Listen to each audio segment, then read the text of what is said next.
الصلاۃ والسلام علیکہ یا رسول اللہ و اعلیٰ علی کا و صحابہ کا یا حبیب اللہ۔ بسم اللہ الرحمن الرحیم۔ شروع اللہ کے نام سے جو بڑا مہربان نہایت رحم والا ہے۔ السلام علیکم۔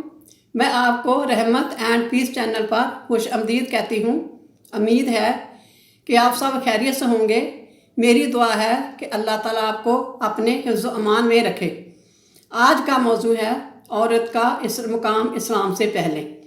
غرض کے پوری دنیا میں بے رحم اور ظالم مرد عورتوں پر ایسے ظلم و ستم کے پہاڑ توڑتے تھے کہ ان ظالموں کی داستان سن کر ایک درد مند انسان کے سینے میں رنج و غم سے دل ٹکڑے ٹکڑے ہو جاتا ہے۔ ان مظلوم اور بے کس عورتوں کی مجبوری و لاچاری کا یہ عالم تھا کہ سماج میں نہ عورتوں کے کوئی حقوق تھے، نہ ان کی مظلومیت پر داد فریاد کے لیے کسی قانون کا کوئی سہارا تھا۔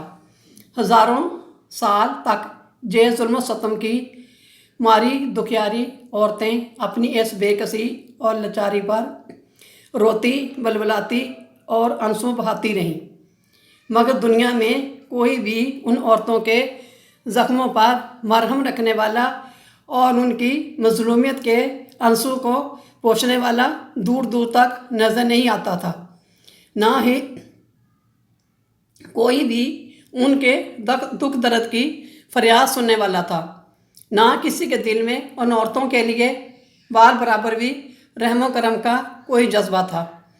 عورتوں کے اس حال زار پر انسانیت رنج و غم سے بے چین اور بے قرار تھی، مگر اس کے سوا کوئی چارہ کار نہیں تھا کہ وہ رحمت بندی خدا کا انتظار کرے کہ ارحم الراحمین غیب سے کوئی ایسا سامان پیدا فرما دے کہ اچانک ساری دنیا میں ایک انوکھا انقلاب نمودار ہو جائے اور لاچار عورتوں کا سارا دکھ درد دور ہو، ان کا بیڑا پار ہو جائے۔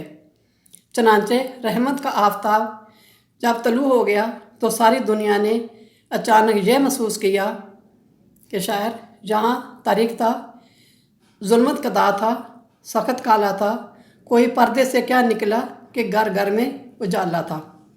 آج میں نے اس کا تیسرا اور آخری حصہ بیان کیا ہے۔